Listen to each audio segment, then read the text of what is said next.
Hi, everyone. Welcome back to the Investable Podcast.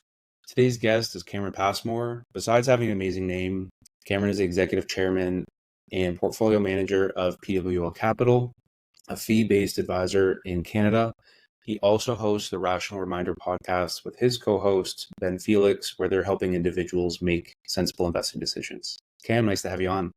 Thank you. Great to be here. And yes, there's not many of us Camerons around, so it's always good to meet a fellow Cameron. Absolutely. I have to call it out when I see it. That's right. So Cameron, I guess, as a starting place, PWL is a fee-based only independent advisory firm in Canada. There's not a lot of you out there. I'm curious, if you want to give a little bit of an overview of PWL and your background specifically as well.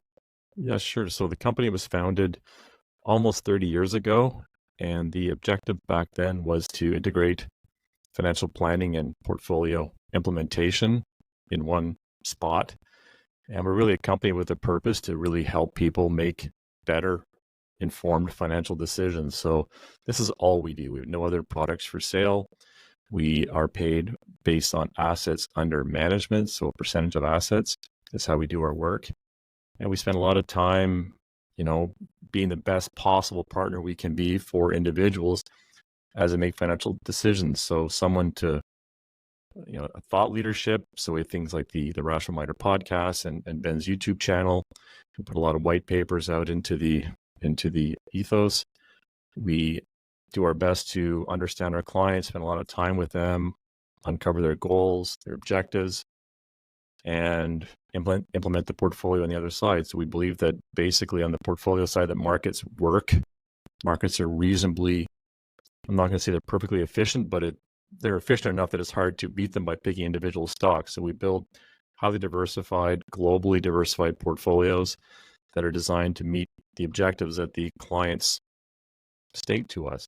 So that is what we do. We're a firm of 75 people in the company, and we have one client base. We're independent, we're employee owned, and that is our objective. So I joined the company back in 96 after 4 or 5 years selling mutual funds back in the early 90s. And the industry has come, as you know, has come a long way since then. Where I started, and we used to be paid a percentage of what you sold, the mutual fund you sold, as a commission up front. So these were the advent of back end load mutual funds. So I converted from selling beef, which was a commodity, to selling mutual funds, which in hindsight, even though we were doing some financial planning with it, we were paid to move product. And a few years in, it became obvious that doesn't make a lot of sense when you're in a service business to be paid just to move product. So my partner at the time set out to find a platform where you could, first of all, distribute ETFs, because ETFs were just starting in the mid to late 90s in Canada. Mm-hmm. So we wanted a platform where we could implement other products to be product agnostic, but also be paid by the client as opposed to being paid by the product. And the timing was perfect, because once you are paid by the client, you can look at indexing, this wonderful world of index, the belief that markets largely work. Well, if you're only paid to sell active mutual funds, you can't afford to look at index funds until you're paid by the client. So it's just an incredible realization, incredible learning, just as the whole world, this whole index fund revolution that has happened, had been long underway, but from a product side in Canada, really came into itself in the mid to late 90s. So it's just an unbelievable experience. So we've now been doing this for, like I said, almost 30 years. I think it's very interesting. I know we were chatting just before this, and I used to be a quant guy myself. I actually helped launch the ETF research business as well at CIBC. So ETFs are very near and dear to my heart as well. And I'm curious on your thoughts on the ETF side, like your approach to it. Is it, I guess your approach to portfolio management, is it a model approach or is it more discretionary to that individual? So it's a model approach for sure. We work a great deal with a company called Dimensional Fund Advisors, which I know you're familiar with, which in Canada, they're delivered through mutual funds. So I think there's a great misunderstanding. Some people say mutual funds are bad, ETFs are good. Well, that's not necessarily true. It's what are they implementing? And once you start to learn about this world of quant investing, which you spent your career studying, it's all about implementation of good ideas.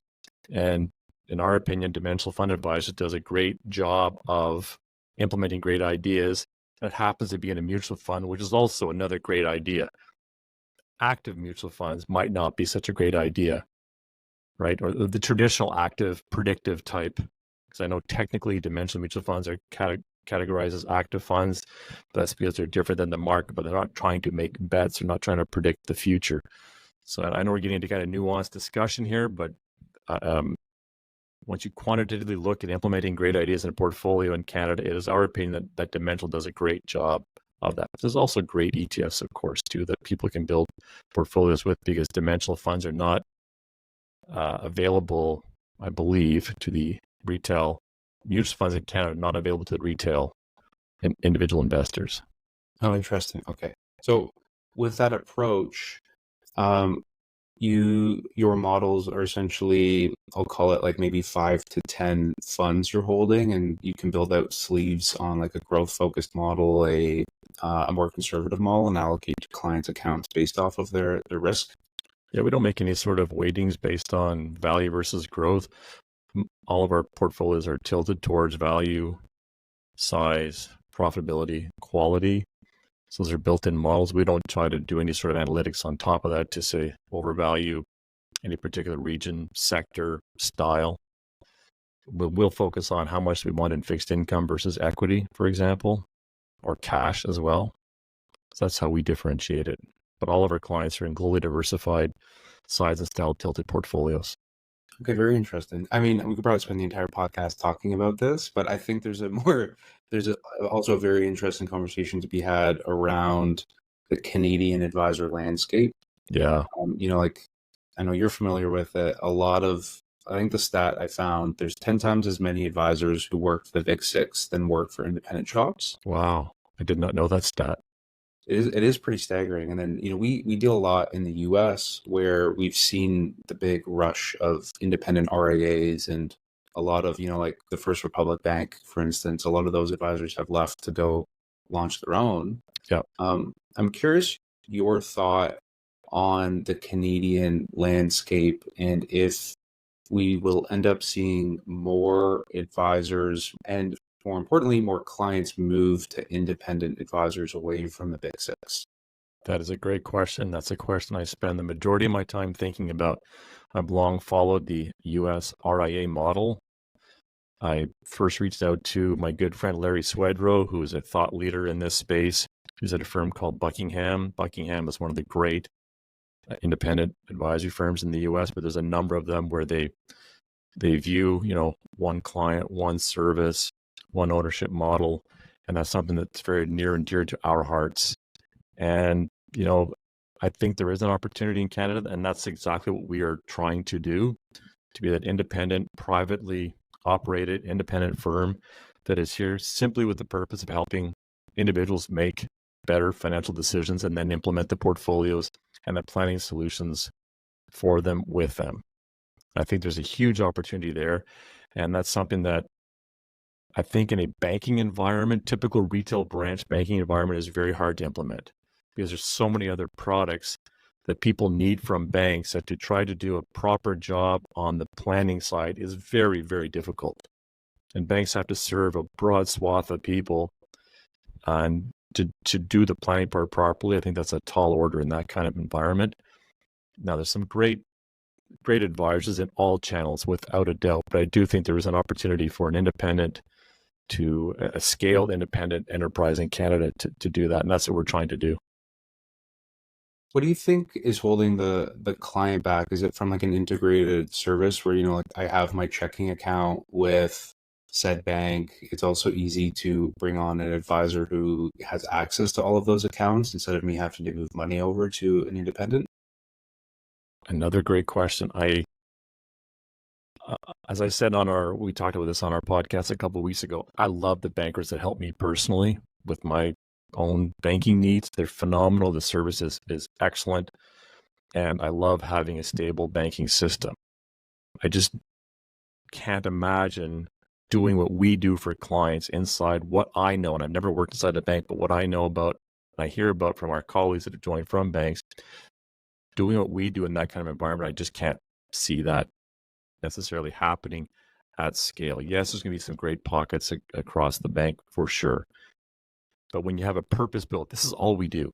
We have 75 people dedicated to one client base, solely seeking to improve the client experience. That is all we do. Integration of financial planning, portfolio implementation, and portfolio decisions. That is it. So we keep trying to improve our decision-making models. Ben's work, it's simply incredible to get this kind of research where you're taking this research and this thinking around financial planning and decision-making and boiling it down into great actionable items that our team can then use with clients. And again, it's one client base, one team. It's an amazing thing to build out. Whereas in a typical environment, banking environment or other brokers environment, you've got different, and you know this better than I do, Cameron. You might have 20 teams in a brokerage office, but they're all going to have a different twist and different flavor. And they've all got their own independence. Yeah. But you're sitting next to someone who may not share your views on planning or portfolios or our market's efficient, whatever it might be. So my takeaway from that is, do great work basically on your own as a team and be compliant and make sure you sell. That is my impression. I never worked in that environment, so I realize there could be some pushback there, but I just think there's so much power in being with colleagues who share your philosophy and just keep wanting to make the same thing better all the time. I wonder if the key blocker, besides, Canada being obviously a smaller market than the US and thus it is more concentrated. I remember I got in trouble for the name behind it, but I'd run an oligopoly index. So you take like the TSX, but you get rid of all the mining and energy companies, and you really look at the big five, the grocers, the railway companies, the telecoms, and that that index outperforms the S&P quite reliably over time, just because of how concentrated our market is, and they're the ones who generate essentially all the profit in the TSX anyways. So because we're such a hyper fixated market amongst a few firms, regardless of the industry you're in, I wonder if, and I'm curious your thoughts on it, if an advisor who is looking to get into this space, they have the two options in front of them. Do I go and join PWL and be an independent advisor, or do I go work for a big six?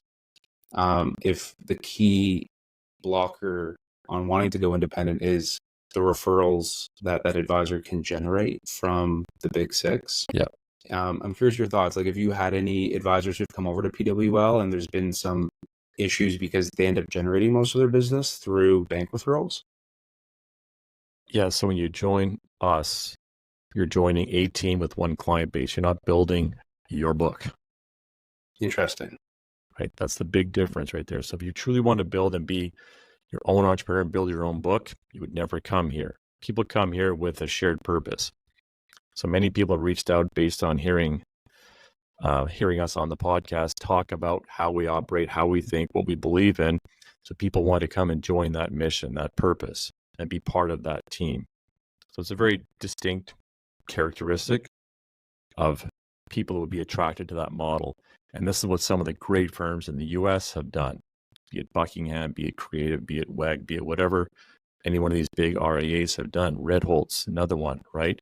Yeah. Where you get this mission-driven purpose behind the company. People want to join that, as opposed to, I want to join a brokerage with the highest payout. Let me do what I do best. And that's the world I used to be in. Just let me do what I do. I want a platform to plug into. And often if I can find a better payout somewhere else, people bounce around for a payout or for the check to move to a different brokerage. But that's not really purpose-driven, right? Nothing wrong with it. That's what you want to do. That's fine. We're just a little bit different. We want people who want to be part of the same team. And, for example, we will share clients. We have it where advisors can take a vacation and the team fills in the gaps while they're gone. So it's one team, one client base. It's a very, very different environment than a traditional brokerage environment. Oh, that's interesting. I actually haven't heard it framed like that before. So essentially, if and not to discount any, there's a lot of great advisors out there, but the ones who are hyper fixated on really, providing value to clients would be more aligned to a PWL model than one who is solely focused on growing their book. Yeah, yes, and the economic opportunity in joining a firm like us, like our model is join the team, build one book, one clientele, one team, and then you get a chance to buy equity of the firm. So we have a very deliberate and thought out succession plan to transition ownership to the next generation. So we are selling shares from G1 to G2 actively, because this is a huge issue in our industry where the proverbial old guy like me ends up hoarding the equity from G2. Well, we have in place where shares are cascading to G2 thoughtfully and deliberately each year. Oh, very smart. So Okay, even though you're not building your book, you get a chance to own some of the company. Right. And then so essentially a client comes inbound to the firm and you decide which advisor it gets slotted to. As opposed to fighting over lead as it comes in. And with the content, and we're doing what we call a painkiller strategy on content, which is put out content that's evergreen. So someone's looking up, should I take my CPP now? Should I rent versus buy? Should I invest in dividend stocks? There's content that's out in the world that people, the old saying, if I have pain, I'll go find the solution. But if I want a vitamin, well, one day I'll take a vitamin. Most people in Canada either go to the bank or go to Reddit or Google with a problem they're trying to solve. I'm getting divorced. What should I do? My parent just passed away. What do I do with my inheritance? So if we can put evergreen content out there, people will reach out. So if we have people reach out and they're a physician in Kelowna, we have a team that specializes in physicians. If I'm a business owner in pick a place, someone else can pick it up, and the team is not fighting over leads per se. I like that. Okay. And so on that note, how does PWL's compensation model differ than a traditional advisor? So, it's been a while since I've worked in a traditional advisory environment, but I believe most are on percentage type payouts, and then that advisor covers whatever costs they choose to have in their practice. It could be a big team, small team, high tech, low tech. That's up to the advisor, right? Our environment is not that. It's salary based. We believe salaries are competitive, but the industry gets confused because a typical advisor gets paid for what they do and what they own. So you're getting this wide range of incomes, right? Whereas you can go and replace someone for what they do for much less than what a typical advisor makes. So we've disentangled getting paid for what you own versus getting paid for what you do. So you pay for what you do, then you can invest in equity so you can start getting paid for what you own separately. If that person wants to or not, that's up to them. It's a personal choice. Right. Okay. And so down that path as well, you would only be clipping an AUM fee based off the assets you manage. You're not also upselling insurance products, or you're not clipping like a trailer on any sort of funds you as well. No, 98% of our revenue is from AUM fees in the portfolios. Right. The advisor's compensation is not directly linked mathematically to the AUM of their clients, because we'll share clients between different teams, or you might be better served by this team over that team, or what have you. So people don't hoard clients because there's no mathematical link between that and your compensation. Oh, very interesting. Okay. I like this. The purpose is powerful, and that's what's so motivating. It's so much fun to be one team, and we share, and we do best practices. We do training together. We go to conferences. It's an amazing environment for sure. It's not for everybody. I will grant you that. Well, I guess, there's something topical. An investment advisor is not the same as a branch level financial advisor, but I do think it plays into this theme quite well, where that CBC Marketplace article that came out, or news show that came out about a month ago, on the high pressure sales tactics and placed on these branch level advisors pushing products. I think you probably had a similar experience back when you were selling mutual funds. I'm curious your thoughts kind of on the news behind that, and if you think there's any sort of regulation change that needs to come in to help protect clients. Regulation, I don't know. I mean, there's already proficiency regulation in place, but some of that story was just staggering, bad, wrong advice. Like the examples of not knowing how MERs work. Now, whether that's true or not in those cases, it's just mind-boggling to me. But the reality is financial literacy levels are extremely low all around the world and in Canada. Yep. And more people are getting access to better quality financial literacy information. They're also getting access to a lot of bad stuff out there too. But we had an episode on the podcast talking about how often it's the bad advice, the sensationalized bad advice that gets amped up by the algorithms of different platforms, which is somewhat frustrating when you've got, I realize this sounds biased, but when you've got good quality, thoughtful stuff that we're doing that may not get as amplified. But the information is out there. There's good information out there. There's a fantastic planning community in Canada. You and I know many of these people, and there's a very vibrant community on Twitter, for example. There's phenomenal places to get all sorts of different kinds of advice, whether you want to go AUM based with implementation at a firm like ours, or if you want to go to a flat fee or a truly fee only financial planning, and then you do the implementation yourself. I think more and more people are learning, and they're realizing that there are options out there that are just as safe, much smarter, much technically better.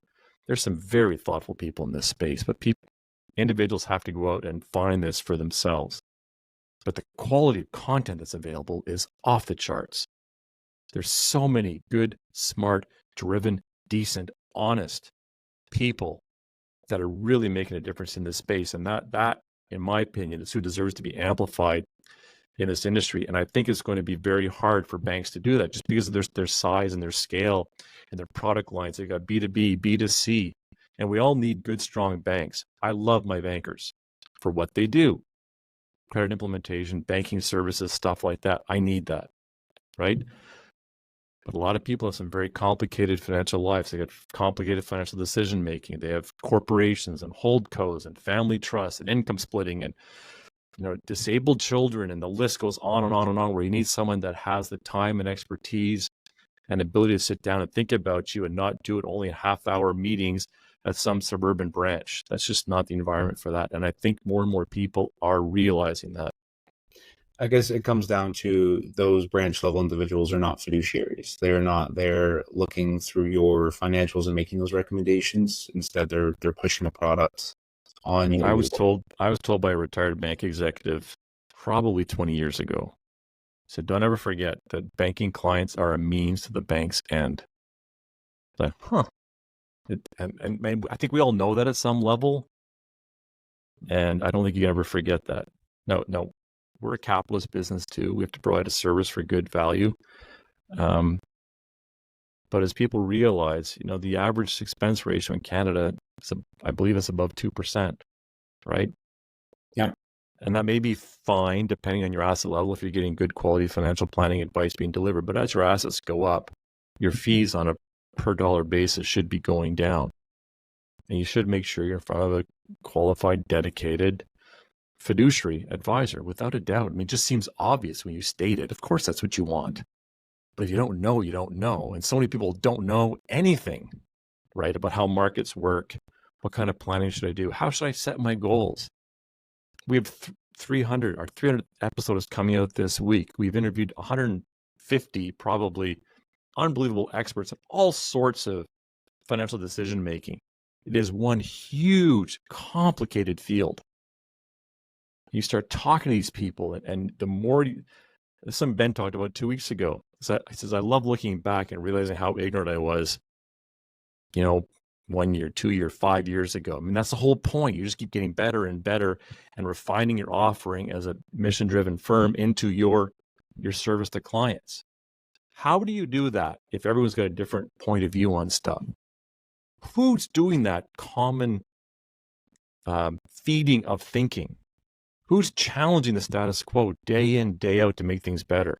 Who's playing with economic models for decision making? Should I take a dividend or salary? Should I set up an IPP or not? Who's doing that? how much effort is going to marketing versus thoughtful tools to help you make better decisions? I mean, that's the purpose. That's why we are here. We're just part of a great community, and Canada's trying to make this kind of difference.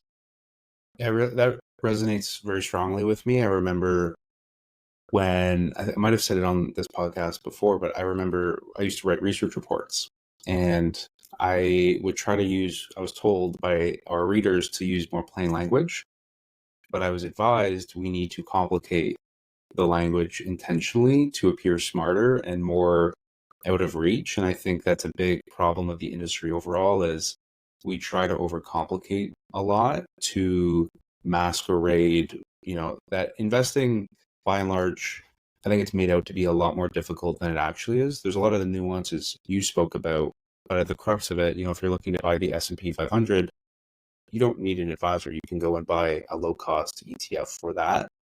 But then you have added in a lot of the complicated jargon this industry tosses around to make it appear a lot further out of reach for that everyday investor. It's easy to say you don't need an advisor to do that, but a lot of people do. A lot of people can't, don't know how, don't want to know how. And that gets back to a fair fee. And what's that service set for that fair fee? Because it's so much more than just the buying of SPY or something or XQT, pick an ETF, right? There is, and most people, March 2020, what are they going to do with their SPY? They're going to sell it? They're going to hang on? They're going to get perspective? They're going to get some support during that period of time? What's that support worth? For some people, it's worth a lot, right? Somebody can do it on their own? Absolutely. Why would you ever hire someone like us? It makes no sense whatsoever. If I could fix my car, I would not go to the dealership. Right? But it's a fair point, yeah. But most people don't even get what the index has to offer. And you could buy the index for free. You could buy the index for less than what most funds pay the provincial government in HST. Like, think about that. Like, it's incredible time to be investing with all these products that are super low cost, beautifully diversified, incredibly tax efficient. Integrate that with great planning from good people. Seems like a winning combination to me. That's the opportunity. And I'm not saying just for us. I think that's the opportunity for Canadians, right? As opposed to these examples in that story, going and be told that your management fee is only based on the growth of the portfolio. That might just be one example. Pretty good one, though.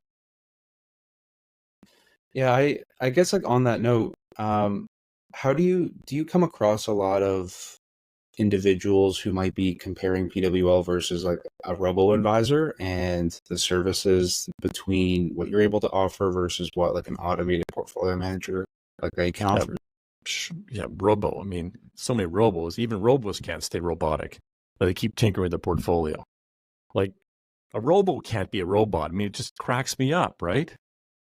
And they're not that cheap. If you want to go cheap, go buy one of the pre-diversified ETFs, BlackRock, Vanguard, pick one. Yep.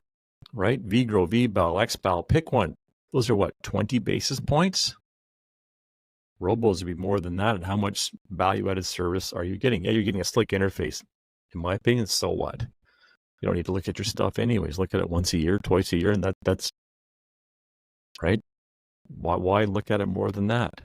But there's so much value that a good advisor can bring to some people. So many people just don't even want to engage in this stuff. They just don't. They don't have the competence. I find it like I had one conversation a few months back with one advisor who, to your point, I do think Canadians are becoming more educated on this space. There's a lot of work to be done. I think it should start in our schools and promoting financial education at that level instead of figuring it out for yourself. But this advisor told me a story about how, 10 years ago, it used to be all on the advisor to figure out and educate that individual. Now they have clients coming to them, telling them what ETFs they want them to buy and how like VOO is a lower fee than SPY, and they want to be placed in a low cost ETF relative to some other higher fee product. So they are becoming more educated around, how they're thinking about their portfolio. I think there's still, I guess where I'm going with this, Do you view the model now as being a bit more consultative in nature, where the clients, because they're more educated, it can provide more back and forth with that individual, or it still is very much on the advisor to educate their client? Oh, it's way more consultative. I mean, there's huge selection bias in who's reaching out to us. So many people reach out after seeing Ben's videos or listening to the podcast or, Mark McGrath on social media. A lot of people following him. There's a lot of lurkers on Twitter, for example. Our website also has a fair amount of traffic. So we are getting a more informed audience, I believe, that's looking for the more nuanced, particularly on the planning side, the planning, portfolio implementation advice. We're doing a lot of work there. Sure, a lot of people could just go by VOO and call it a day. So we don't get a lot of questions like that. Once you start digging into the world of factors, and we spend some time explaining that, and then why working with dimensional makes sense. But there's not as much discussion around that. Most people kind of get that. And as Ben has said, investing's largely been figured out, right? We spend no time predicting the future, predicting interest rates. We don't do any discussion around anything predictive whatsoever. The belief is markets work, pick an asset allocation, stick to it, rebalance regularly. And going through March and April of 2020 is a perfect example. If you're in a 60-40 portfolio, we had days that were moving 10%. All of a sudden, your 60-40 becomes 55-45 pretty quickly. Did you rebalance that day? How many advisors in Canada did rebalance? How many had the tools to rebalance? Well, in a pre-built portfolio, that rebalancing is happening automatically for you, whether you like it or not. And not just the 60-40 between stocks and bonds, but between all the different geographical regions, all the different styles, all the different other factors. That's also being rebalanced in real time. Yeah, we might have to save this conversation for another date, but I know you covered it off in one of your podcasts on the quant factors and how a lot of those crapped out, especially during that period as well. And the induced market volatility and all the circuit breakers that came into effect. I remember sitting on the trading floor when all of that was happening for the very first time. It was very fascinating, but it really started to break down, especially in the quant world, for some time. I think it's starting to come back now. I think you mentioned that as well in your podcast. The quant factors are starting to come back. But to your point, during that period, there was so much induced volatility that if anyone was taking action with their portfolio, you probably missed out on some significant gains when the market ends up rebounding quite aggressively. Yep. And it just proves the point that you have to know when you are different than the market that there will be tracking error, positive and negative. Yep. And you have to understand that going in. I always find it amusing how people have lower tolerance for tracking error on factors, but they're okay that the market can be different than bonds, for example. That tracking error is okay, but factors is not. But then if factors go positive, and I've lived through this when some of the factors went positive in early 2000s, it was wild. I've gone through that lost decade, the S&P 500 from 2000 to 2010, right? Canada outperformed. People wanted more Canada. Then all of a sudden, U.S. outperformed. People want more U.S. So dollar goes up, dollar goes down. You see people go back and forth. And it's hard to stick to a strategy long term. It's Absolutely. hard. Absolutely. Well, yeah, we've seen that firsthand. If you become entrenched in a belief system like value, eventually you have to look yourself in the mirror and wonder if it's time to give up on that, or if it is finally the next inning for that, especially for that factor. Then to do that, you have to say this time is different. Those are pretty expensive words when used in the past, right? Because look when growth had that great run in the late 90s. So the growth beat value over like every time period. And all it took was moving ahead a couple of years into 2001, 2002. Then all the data switched where value looked great over every time period. So things can change very quickly, but you have to be in your seat when that happens. You just don't know when that's going to happen. Stick to a system, right? Stick to it. Okay, Cameron, why don't we leave it there? I think this was a very interesting conversation. I'd love to have you back to talk more about the quant stuff in the future. For anyone listening who is interested in learning more about PWL, how can they find you? I'm easy to find. I'm on LinkedIn, our website. You can find me on Twitter, that's not hard. There's a Calendly link in both my Twitter feed and Ben's Twitter feed. So if anyone wants to set up a time to talk shop, I'm open to it. You want to connect on LinkedIn? Enjoy connecting there. Podcast is out every Thursday morning. Ben's doing more YouTube videos now, so I encourage people to check those out. He's trying to do 1 or 2 a week, and they're incredible. So there's a lot going on. Impressive. Okay, we'll leave a link in our show notes as well for anyone interested in learning more. Great. Thanks for having me on. Yeah, thank you very much for coming on. All right, stay well.